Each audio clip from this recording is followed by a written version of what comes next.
Memoria Sur, un podcast de Diario Sur para hablar y disfrutar de la historia, con Ana Pérez Brián y Curro Fernández Sibaja. Espacio patrocinado por Cajamar, banca cooperativa. Hola Ana, ¿qué tal? Hola Curro, buenos días. ¿Tú has visto la serie de Netflix Los Bridgerton? Empecé a verla, pero no la he terminado. Bueno, pues el capítulo de hoy es Los Bridgerton en Málaga. Totalmente. Porque la serie básicamente es una familia inglesa en este caso, en el que van casando a cada una de las hijas en cada temporada, y en la historia con las circunstancias de cada hija y cómo cada una tiene su característica. Y cómo se va expandiendo el árbol genealógico. Exactamente, y cómo se va expandiendo. Pues hoy vamos a hacer eso con la familia Livermore, que yo creo que todos tenemos francamente localizado y todos tenemos Hemos hablado aquí muchas veces de una de las hijas en concreto, de dos o tres, pero hoy nos vamos a meter de lleno en ese árbol genealógico de Thomas Livermore, que bueno, que tuvo 6 hijas y un hijo también, pero hoy vamos a hablar de esas 6 hijas y cómo se casaron y cómo además esos matrimonios fueron construyendo poco a poco, bueno, pues todo ese... Iba a decir entramado, pero tiene yo creo que tiene una acepción negativa cuando realmente no tiene todo ese entramado social, económico, burgués, de la Málaga de la época, ¿no? Y para eso contamos de nuevo con Fernando Alonso como invitado de lujo, que es el que realmente conoce esas ramas y, bueno, pues se mueve a placer saltando de una a otra, con lo cual hoy vamos a hablar de cómo se casaron las 6 hijas de Thomas Livermore.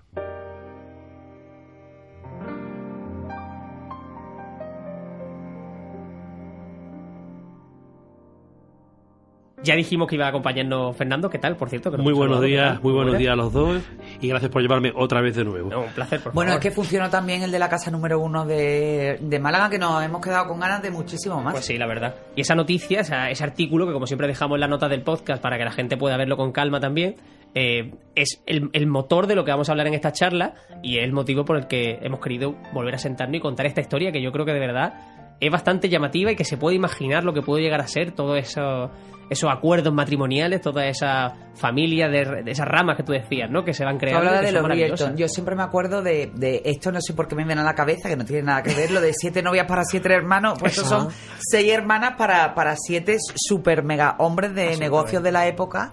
Que bueno, tú sabes que aquí somos políticamente incorrectos y que todo lo miramos con los ojos de la historia, pero era fundamental, bueno, y el bueno de Tomás pues se emplearía a fondo pues para casar a su hija, como así hizo con los 6 grandes hombres de la época, y bien que lo consiguió, ¿eh? Totalmente. Lo consiguió. Bueno, pues todo empezó cuando un inglés, pero de origen irlandés, que se llamaba Thomas Livermore y Page, natural de Hallstatt, que está en el condado de Essex, en Inglaterra. He estado mirando y el pueblo Hallstatt tiene 10.000 habitantes. Entonces estamos hablando de un sitio muy pequeño. Bueno, pues ese Thomas Livermore estuvo primero en Sevilla, luego estuvo en Carmona, allí se asoció con un tal Pedro Salas, que era de Aracena, y fue donde conoció a la que iba a ser a su mujer, doña Petronila Salas. Y los dos llegaron a Málaga y se establecieron en Málaga a finales del siglo XVIII, en una casa que había en calle Álamos, que actualmente es el número 38. Y esta casa, curiosamente, es muy curioso, vivían de alquiler. O sea, esta casa no era suya. Vivían de alquiler y pertenecía a la congregación de San Felipe Neri. Y este palacete, que es un palacete que aunque no tiene mucha fachada, es muy profundo, porque llega hasta donde estaba antiguamente la muralla de la ciudad, pues allí fue donde vivieron y donde se desarrolló toda esta historia. Yo te voy a cortar, porque he leído una cosa en el artículo que me ha gustado mucho, y es que dices... todo lo simpático y dicharachero que era él, lo tenía ella de sosa. O sea, quiero que nos expliques eso, porque es que cuando reía tendría que haber sido al contrario, ¿no? Siendo sevillana. Claro. Eso lo dice. Sí, sí. De la que luego hablaremos. Sí, eso es muy interesante, Pues ¿cómo era este Thomas Livermore? Bueno, curiosamente tenemos un testimonio maravilloso del que queremos grabar otro podcast, que es de María Pía Heredia, que era bisnieta de ellos. Y entonces, por tradición familiar, pues no ha llegado, porque ella se dedicó a escribir toda esta historia y no ha llegado como eran ellos. Y curiosamente, la Sosa era la sevillana. Bueno, era de Aracena, era de un pueblo de Huelva de Aracena, y sin embargo el Livermore al parecer era muy de charachero.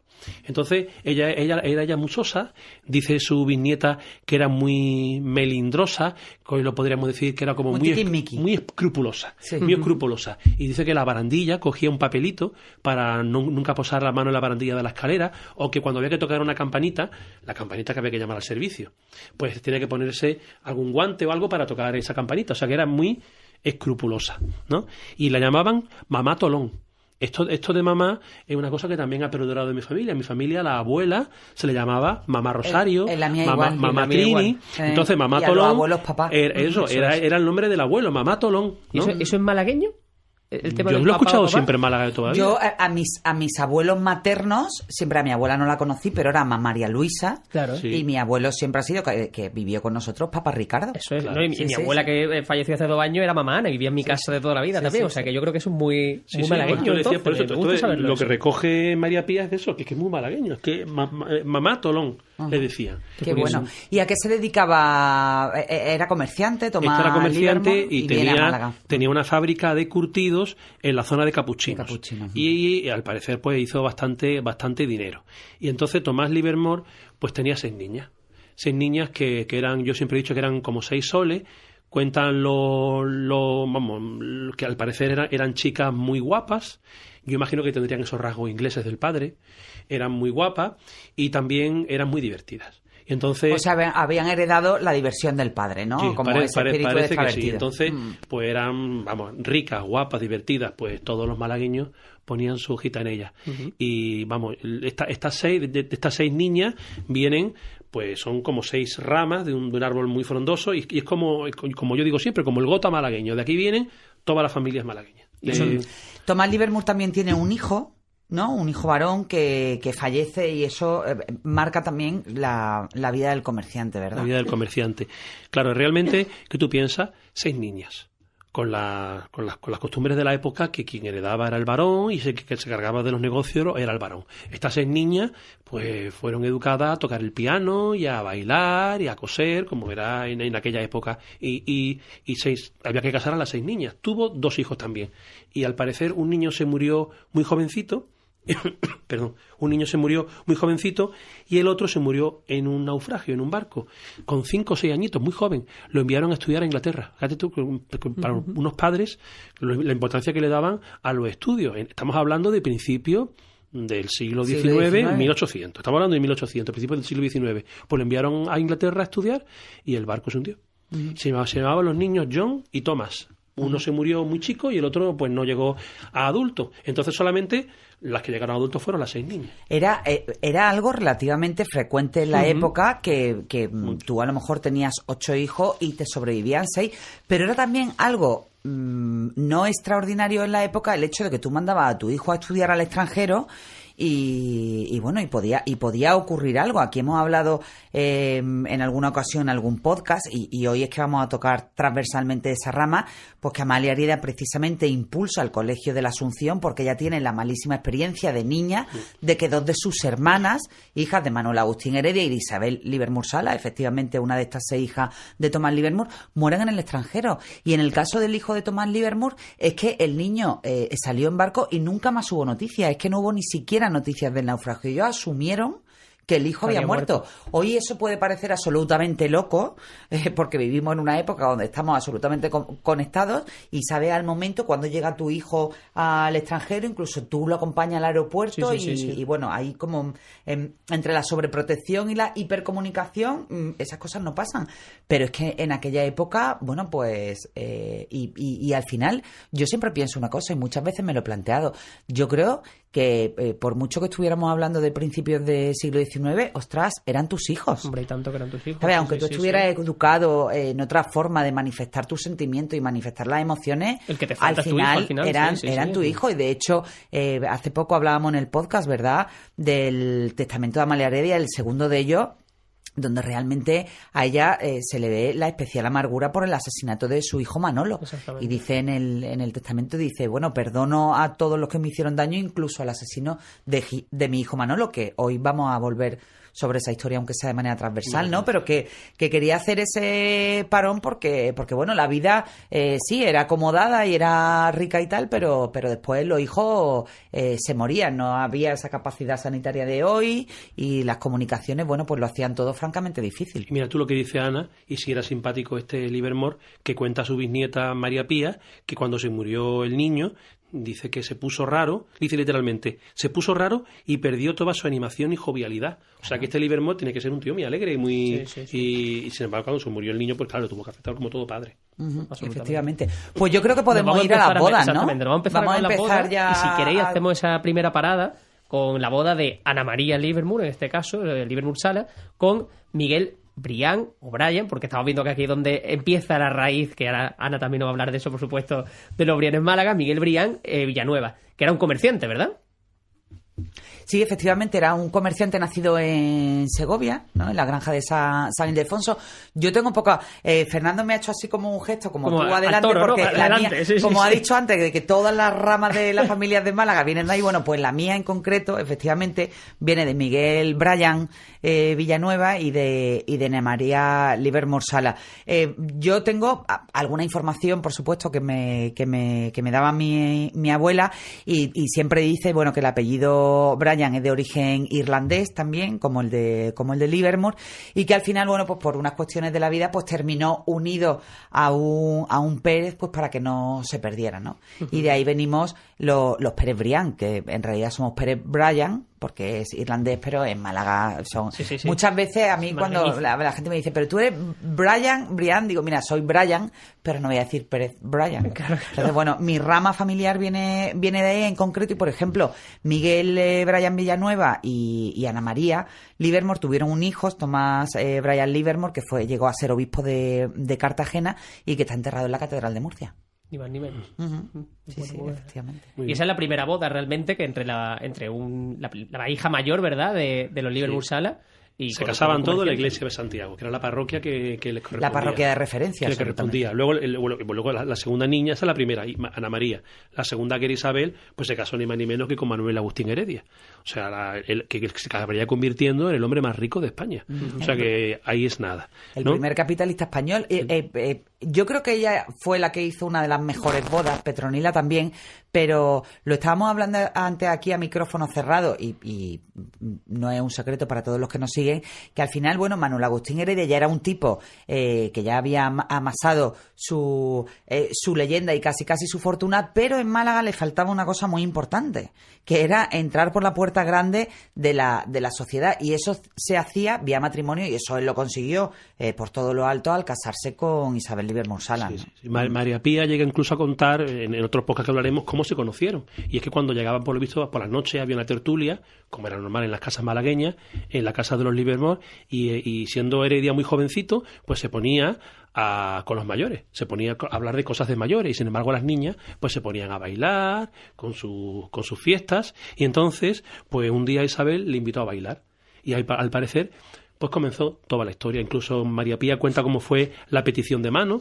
que se atrevió incluso a pedirle la mano de la niña, y entonces pues el padre le dijo que sí, que su niña era muy buena, pero que no sabía hacer de nada, que no sabía nada práctico, que no sabía si iba a ser una buena mujer para él. Fíjate. Y sin embargo se casaron y se fueron a vivir enfrente, se fueron a vivir antes de que comprara los terrenos en la Alameda, donde hizo 4 casas, pues se fue a vivir enfrente, en calle Álamo, enfrente de la casa, que actualmente es el número 38. Bueno, pues enfrente de ese número fue donde se fueron a vivir la primera casa que tuvieron, donde vivió Agustín Heredia de casado, ¿no? Qué bueno. Mira, ese dato yo no lo sabía, no sabía que habían tenido. Sí, antes de irse a la Alameda a empezar a construir esa base, esos pilares imponentes del clan de la Alameda, pues sí, efectivamente vivieron en calle Álamo. Es que podríamos decir también otra cosa, y es que a finales del 18, principios del 19, la buena sociedad malagueña vivía en calle Álamo y en la calle Madre de Dios, Carretería, Álamos, y lo que era la calle Madre de Dios, que entonces se llamaba Ancha de Madre de Dios.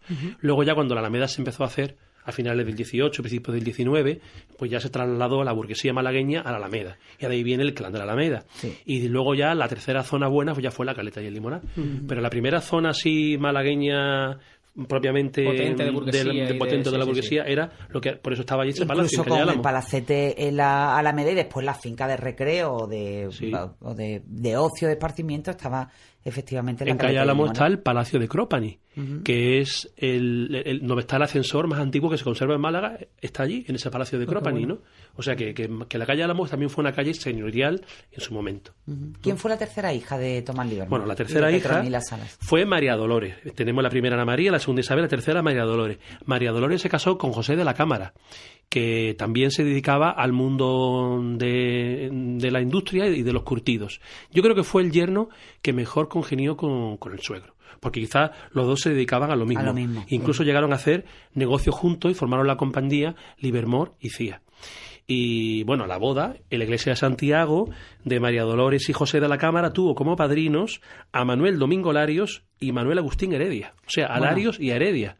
Padrinos de Málaga, ¿no? Prácticamente bendecidos por las altísimas esferas de Málaga, vaya. Y cada matrimonio tuvo 12 hijos. O sea, el de Manuel Agustín Heredia y el de José de la Cámara, 12 hijos tuvieron cada uno. Lo que pasa es que no todos llegaron a la adulta, es lo que hemos hablado antes. Sí, justo. El de Manuel Agustín Heredia creo que sobrevivieron 8.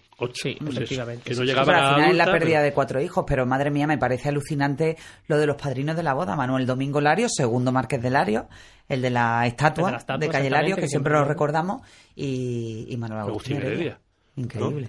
¿No? Ahí es nada. Luego la cuarta hija, que se llamaba Josefa, se casó con un hermanastro de Manuel Agustín Heredia, que es Martín Heredia Escobar, ¿no? Y luego vivieron en la Alameda, en una de las casas que hicieron los Heredia en la Alameda, en el número 11 de la Alameda, y esta casa es la única que tiene un escudo, bueno, de las pocas que tiene un escudo nobiliario en la Alameda, pero es la única que tiene un escudo nobiliario del solar de Tejada, que es el solar propiamente de los Cameros. Todos los que viven en los Cameros pertenecen al solar de Tejada, que es un solar de ilustre abolengo que hunde sus raíces en lo más profundo de la Edad Media, ¿no? Y tiene el escudo del solar de Tejada. ¿Puede verse a día de hoy ese escudo? Sí. El número 11 de la Alameda actualmente. Vale, ¿no? Para saberlo la gente, que muchas veces nos preguntan, ¿no? Esos vestigios que pueden quedar a día de hoy, que pueden observarse a simple vista. Vamos, si te parece, entonces con la quinta hija, ¿verdad? Que es Matilde.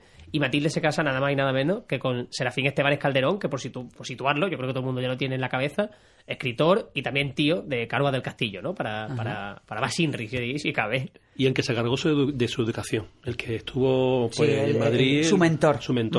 Y bueno, este era un poquito la ovejita negra de la familia, porque era el único que no era empresario y el único que no era comerciante, se dedicaba... Claro, era escritor, a la vida disoluta, ¿no? Entonces fue el último que se casó.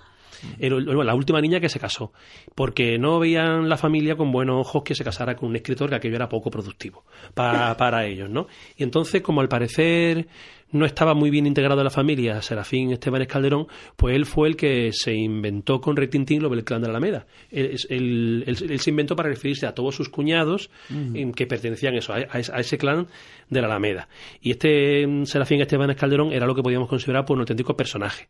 María Pía pues nos cuenta muchas historias de él, que le encantaban los boquerones fritos, que le encantaba el gazpacho, que en verano se ponía un blusón grandísimo como un camisón para andar por la casa, porque este hombre era voluminoso y entonces pues sudaría mucho en verano y tendría que pasar mal los rigurosos veranos malagueños, ¿no?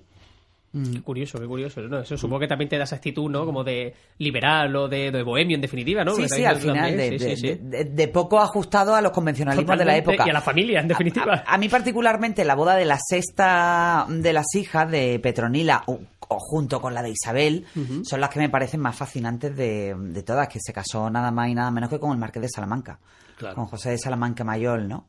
Que entonces no era... Pues José de Salamanca fue también uno de los tíos de las personas más ricas de España. Bueno, al principio no era nadie, pero sí que ya tenía esa madera, también por su padre médico, que había estado muy vinculado a la causa liberal de Torrijos.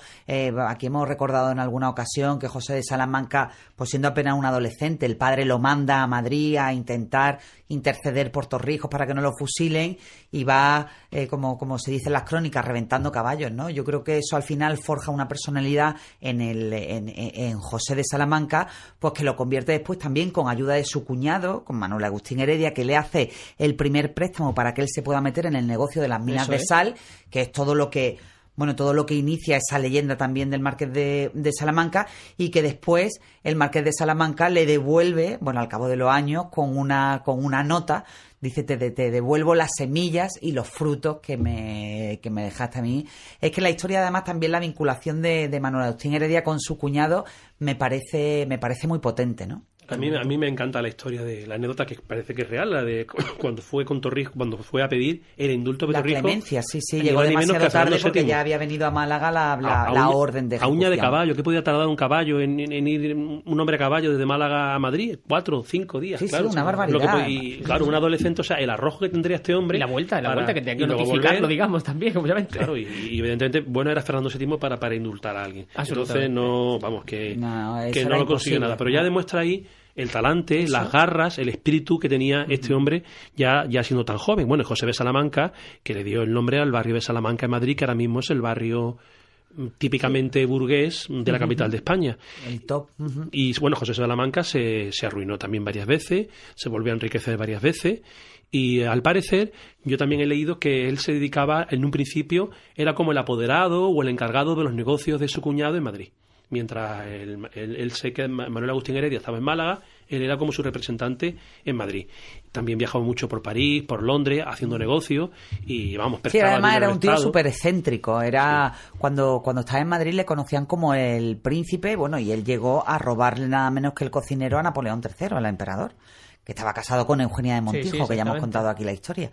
Sí, absolutamente fascinante. Y después le dio una vida un poco fea a Petronila, porque bueno, también son conocidas por los escarceos del Marqués de Salamanca, que además a su amante, bueno, pues no solo le regalaba joyas, sino que le regalaba también casas, ¿no? Y entonces, bueno, pues aquello en Petronila hizo bastante mella. Ella, por supuesto, aguantó, porque en aquella época, bueno, pues no existía, por supuesto, ni por asomo la posibilidad de separarse, ni de renunciar, pero cuando ella muere, que ella muere antes que él no sale ya nunca de ese estado de tristeza profunda por haber perdido a su mujer Petronila, ¿no? Que había sido, bueno, pues el amor de su vida, no diría tanto visto con los ojos de hoy, pero sí la mujer que lo aguantó y que realmente lo acompañó en esa ascensión y a los cielos y descenso a los infiernos más de una vez, ¿no? Totalmente. También. Sea como sea, los matrimonios que se concertaron en esa casa, en la casa de Tomás Livermore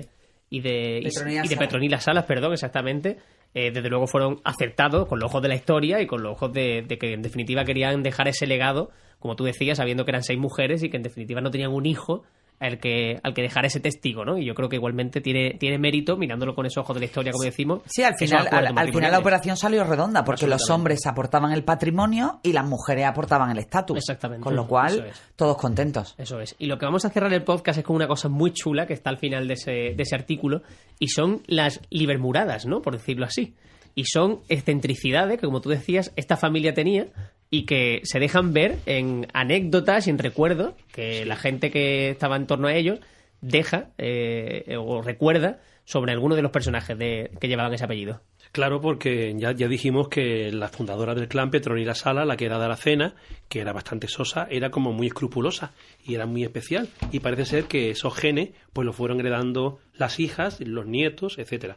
Y Sebastián Subirón, que fue el primer director del Diario Sur, que él también contaba estas cosas pues de tradición oral que había recibido, pues escuchaba, en Málaga eran conocidas como las libermoradas. Él lo contaba en un libro que se llama Historia del siglo XIX, que publicó Ángel Cafarena en la famosa imprenta y librería anticuaria del Guadalhorce, ¿no? Y cuenta algunas libermoradas pues muy curiosas, como por ejemplo uno de los descendientes que le llamaban el licenciado Vidriera, que decía que era de cristal y que iba siempre un mayordomo con un criado o un mayordomo, iba siempre con un cojín para que cuando se sentara no se rompiera, porque decía que no había una cadera de recambio para él.